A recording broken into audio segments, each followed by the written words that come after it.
नमस्कार दर्शक बंधु मु प्रशांत आपण पुणी स्वागत करुच्ची ओडिशार नंबर 1 फार्मिंग चैनल ई फार्मिंग ओडिशा को। दर्शक बंधु आज आम आसी पहुँचीचु भुवनेश्वर रे जोठी चारिआडे कंक्रीट जंगल किंतु से भितर जड़े चाषी भाई चाष करुँच दीर्घ 25 वर्ष है छतु चाष। तो छतु चाष बाबद आपंकर बहुत गुटे प्रश्न थिला एवं विशेषकर जो चाषी भाई मैंने नुआ कर आरंभ कर तो शीत दिन में बेड पकई पारती ना बा शीत दिन टेम्परेचर प्रोब्लेम हुए तेणु शीत दिन में पाଳ छतु उत्पादन करी होउछि। तो ये शीत दिन में पाळ छतु केमिति उत्पादन करहब एवं ताकू आपण को प्रकार भाव में बेड पकेवा दरकार से सब बाबद संपूर्ण बरणी आम आपको देवु। तेज संपूर्ण बरणी पर आप भिडियो को प्रथम शेष पर्यटन देखु था। तेज दर्शक बंधु आ डेरी नक सीधा चलन जा टपिक उपरकू।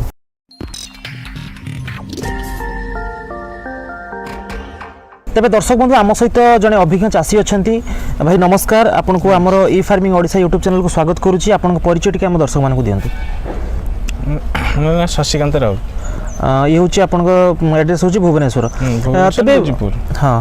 तेज भाई गोटे जिनस जानापी चाहिए जे आपण ये जो छतु फार्म रे पाखापाखि 25 वर्ष है लगी रही जो थे कि आपंकर गुड़ाए एक्सपीरियंस हो तो कौ प्रकार भाव में आप छतु चाष कर छतु कर ना ढिंगरी छतु कर कौन कौन सब छतु चाष कर आमर 12 मास पाळ छतु होउची वर्षा खरा शीतर भी पाळ छतु हम करूँ सहित ढिंगरी छतु भी शीत विंटर सीजन रे हम ढिंगरी छतु भी पकाउछु।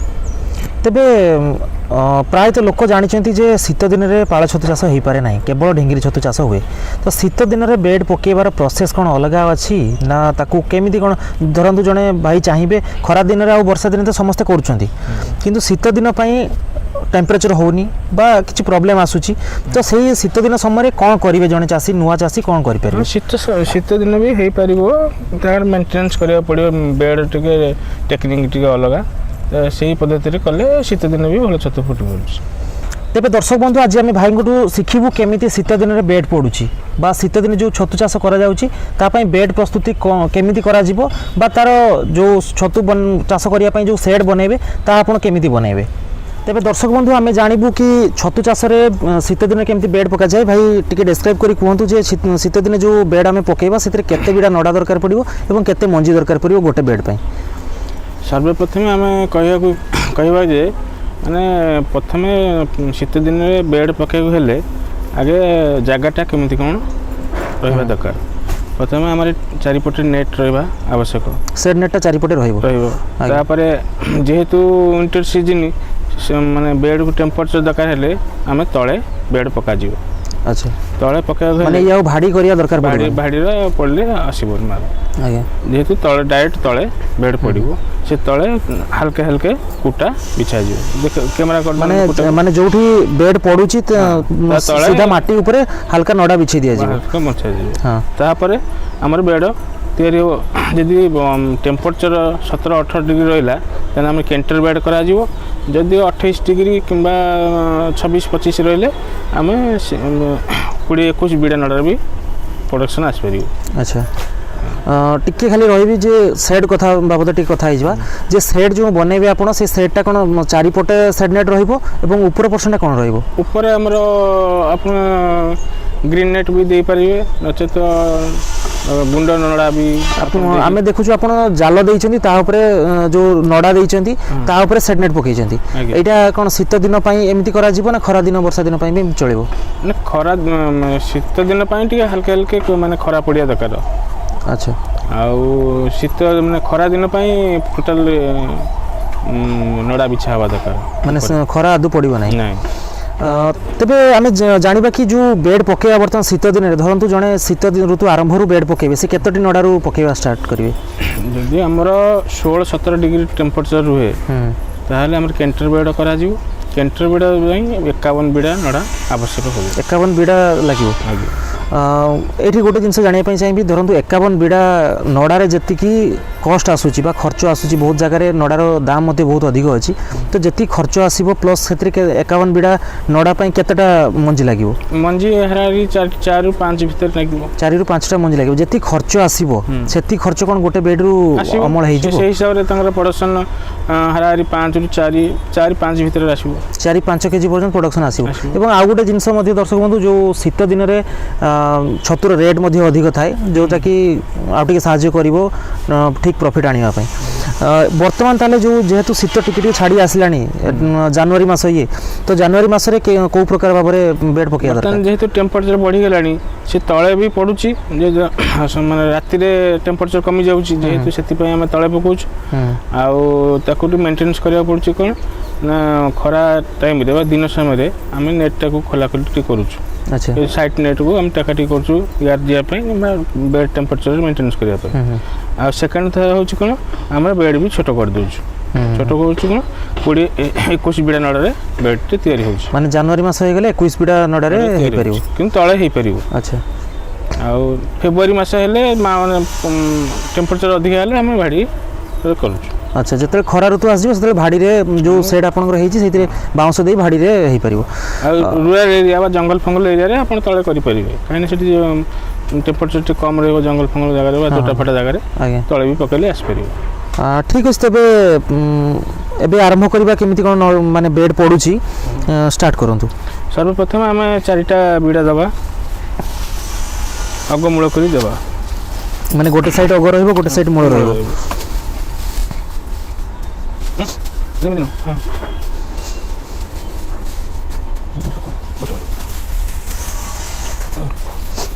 तापर ऊपर बेड खेला हम नडा या ऊपर गोटे बिड़ा नडा को खोली की खेले दिया जीवो आगे खेल कोन टे हाइट रहइबो आगे तापर यार भी टेम्परेचर मेंटेनेंस करिवो तापर माइसेल भी सीधा पैरेलल हे गेले माइसेल भी अधिक मात्रा स्प्रेड करिवो अच्छा जो मंजीटा दिया जाउछ से केते इंच भीतर को दिया जाउछ हम 3 ରୁ 4 इंच भीतर दिया जाउछ साइड रे ये आपन रहला फर्स्ट लेयर ये आपन जो गुंड दिया होची ये चकड़ ये हमरो गुंड चकड़ कोलथ आउ बेसन चकड़ कोलथ बेसन एटा कोन शीत दिन रे चकड़ कोलथ आउ बेसन दबा जरूरी आगे परिमाण होची कोन ना 3 किलो बेसन 3 किलो चकड़ कोलथ किलो अच्छा कोलथटा गोटे केजी रहिबो ए बाकी जो दुटा रहला सी 3 केजी रहिबो अच्छा एटा कोन शीत दिन रे सॉरी खरा दिन रे भी सेमिति रेसिपी दिया जिवो खरा दिन रे चकड़ परिमाण अधिक हो बेसन परिमाण कमी जिवो आ कोलथ परिमाण भी कमी जिवो अच्छा ठीक अछि पुणी सेकंड लेयर दियंतु एटा होची सेकंड लेयर टा केमति दिया जिवो क्रॉस कर माने एटा पडिथला उत्तर दक्षिण पडिथला पूर्व सेकंड लेयर जो पडिबो से पूर्व पश्चिम पडिबो अच्छा ठीक अछि पकांतु ये केतोटी नडा लागिवो जेहेतु बड़ साइज नडा ये 3 बिड़ा रे हे जाउची अच्छा 3 बिड़ा हेले हमर 3 चौ 12 ये भी सेमिति अगमूल करिक पका जिवो आगे एवं ता ऊपर आउ गोटे जो बिड़ाटा रहउची ताकू खोली दिया जिवो खोली खेली दिया जिवो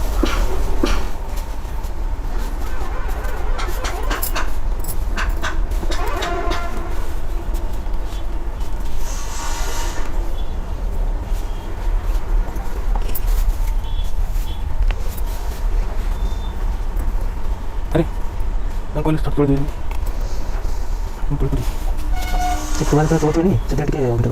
अच्छा ये हूँ तृतीय लेयर आगे जो थे कि पुणी से उत्तर दक्षिण करी पका पुणी 3टी नडा आगे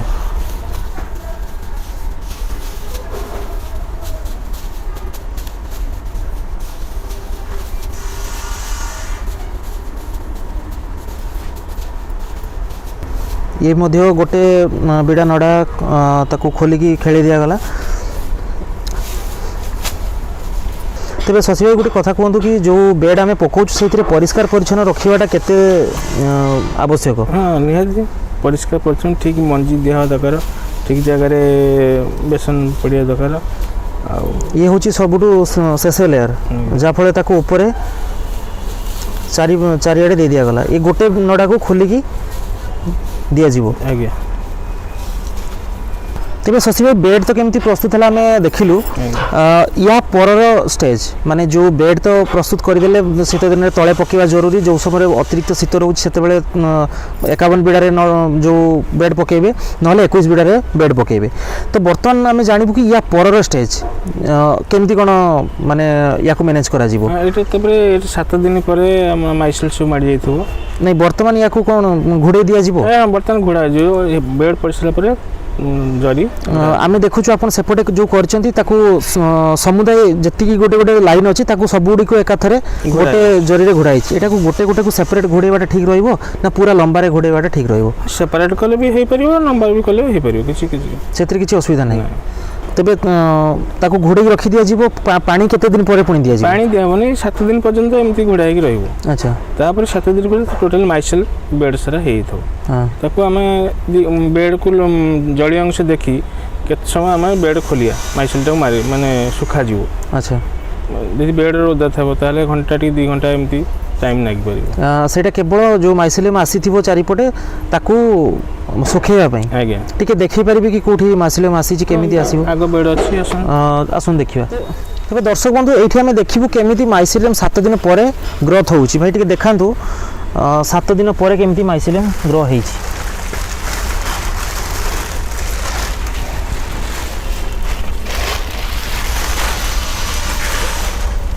ଦର୍ଶକ ବନ୍ଧୁ ଆପଣମାନେ ଦେଖିପାରୁଥିବେ ଏଇ ଜାଗାରେ ଗୋଟେ ମାଇସେଲିୟମ୍ ଏମିତି ଗ୍ରୋ ହେଇଛି।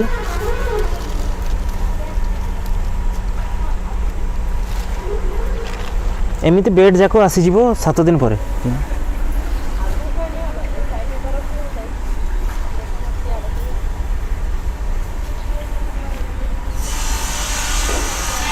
ତେବେ ଭାଇ ଆମେ ତ ଦେଖିଲୁ 7 ଦିନ ପରେ କେମିତି ମାଇସେଲିୟମ୍ ଗ୍ରୋ ହେଇଛି। ଇଏ ପ୍ରଡକ୍ସନ୍ ଆସିବା ପାଇଁ କେତେ ଦିନ ଟାଇମ୍ ଲାଗିବ? ଆରାରି 3-4 ଦିନ ପରେ 300 ଆସିବ। ମାନେ 7 ଦିନ ଯେଉଁ ଷ୍ଟେଜ୍ ଦେଖିଲେ ଆମେ ସେ 10-11 ଦିନ ବେଳକୁ ପିନ୍ ଆସିବା ଷ୍ଟାର୍ଟ ହେବ। ତାପରେ ପିନ୍ କି ଟିକେ ପବନ ଦେବା ଦରକାର, ପୁଣି ବେଡ୍ ଖୋଲିବାର ଅଛି 5 ମିନିଟ୍ 10 ମିନିଟ୍ ଏମିତି ଜାଗାରେ ଖୋଲିବାର ଅଛି। ଆଚ୍ଛା। ତାପରେ ସେ ଧୀରେ ଧୀରେ ତାର ଛତୁର ବ୍ଲାକ୍ କଲର୍ ଆସିଯିବ, ଯେହେତୁ ବଢ଼ିଆ ଚାଲିବ, ତା 2-3 ଦିନ ପରେ ତୋଳା ହେବ। ଲୋକମାନଙ୍କର ଗୋଟେ ପ୍ରଶ୍ନ ରୁହେ ଯେ ଆମେ ବେଡ୍ରେ ଯେଉଁ ଜରି ଢାଙ୍କୁଛୁ ତାକୁ କେଉଁ ଷ୍ଟେଜ୍ରେ ଖୋଲିବା ଦରକାର? ବେଡ୍କୁ ଲକ୍ଷ୍ୟ କରି ଖୋଲିବାକୁ ପଡ଼ିବ। ପିନ୍ କେଉଁ ଟାଇମ୍, ପିନ୍ କେତେ ସାଇଜ୍ ଆସିଲାଣି, କେଉଁ ଟାଇମ୍ରେ ଖୋଲିବା ଦରକାର। ଯଦି ଅତିରିକ୍ତ ପବନ ଆସୁଥିବ ଆଉ ଉତ୍ତରା ପବନ ଆସୁଥିବ ସେଇ ଟାଇମ୍ରେ ବେଡ୍ ଖୋଲିଦେଲେ ପିନ୍ ବି ନଷ୍ଟ ହେଇଯିବ। ତ ସେଇ କ୍ଲାଇମେଟ୍କୁ ଫଲୋ କରି ଆମ ବେଡ୍ଟାକୁ ଖୋଲାଖୋଲି କରିବା ଆବଶ୍ୟକ। ତେବେ ଆପଣ ଯେଉଁ ପ୍ରୋସେସ୍ରେ କହିଲେ କି ଏଇ ପ୍ରୋସେସ୍ରେ ବେଡ୍ ପକାଇବା ପାଇଁ ପଡ଼ିବ ଶୀତ ଦିନରେ, ତ ସେଥିରେ ଯେଉଁ ପରିମାଣରେ ଖରାଦିନ ବର୍ଷା ଦିନରେ ପ୍ରଡକ୍ସନ୍ ଆସେ ଗୋଟେ ବେଡ୍ରୁ ବା ଯେତିକି ଖର୍ଚ୍ଚ କରି ଜଣେ ଲୋକ ଯେତିକି ଆଉଟପୁଟ୍ ପାଇପାରନ୍ତି, ଏଇ ଶୀତ ଦିନରେ କ'ଣ ସେତିକି ଆଉଟପୁଟ୍ ପାଇବେ ନା ଅଧିକ ରହିବ? ଶୀତ ଦିନେ ବେଡ୍ର ଏକ୍ସପେଣ୍ଡିଚର୍ଟା ଅଧିକ ହୁଏ, ଯାହାଫଳରେ ବି ଆମର ମସରୁମ୍ର ରେଟ୍ଟା ସେଇ ହିସାବରେ ଅଧିକା ରକମ ବଜାରରେ ବିକ୍ରି ହୁଏ। ଆଚ୍ଛା। ମାନେ ଯେଉଁ ପ୍ରକାର ଭାବରେ ଖର୍ଚ୍ଚ ହେବ ସେଇ ପ୍ରକାର ଭାବରେ ପଇସା ବି ଉଠିଯିବ। ତେବେ ଭାଇ ଆପଣ ଶୀତ ଦିନରେ କେଉଁ ପ୍ରକାର ଛତୁ ଚାଷ ହେଇପାରିବ ସେ ବାବଦରେ ବହୁତ ଗୁଡ଼ାଏ ଜିନିଷ ଆମ ଦର୍ଶକମାନଙ୍କୁ ଜଣାଇଲେ, ତେଣୁ ଆପଣଙ୍କୁ ବହୁତ ବହୁତ ଧନ୍ୟବାଦ। ନମସ୍କାର। ଦର୍ଶକ ବନ୍ଧୁ ଆଶା କରୁଛୁ ଆଜି এই ভিডিওটিରୁ ଆପଣଙ୍କୁ ଶୀତଦିନିଆ ଛତୁ ଚାଷ ବାବଦରେ ବା ଶୀତଦିନେ କେମିତି ପାଳ ଛତୁ ଚାଷ ହୋଇପାରିବ ସେ ବାବଦରେ କିଛି ନୂଆ ଜିନିଷ ଜାଣିବା ପାଇଁ ମିଳିଥିବ। ଯଦି ଆମର ଭିଡ଼ିଓଟି ଆପଣଙ୍କୁ ଭଲ ଲାଗିଥାଏ ତାହେଲେ ଭିଡ଼ିଓଟିକୁ ଲାଇକ୍ କରନ୍ତୁ ଏବଂ ସାଙ୍ଗମାନଙ୍କ ସହିତ ସେୟାର କରନ୍ତୁ। ଆଜି ପାଇଁ ସମୟ ହେଇଗଲାଣି, ପୁଣି ଦେଖା ହେବ ଆଉ ଏକ ସୁନ୍ଦର ଭିଡ଼ିଓ ସହିତ। ସେତେବେଳେ ଯାଏଁ ରହୁଛି। ନମସ୍କାର, ଜୟ ଜଗନ୍ନାଥ।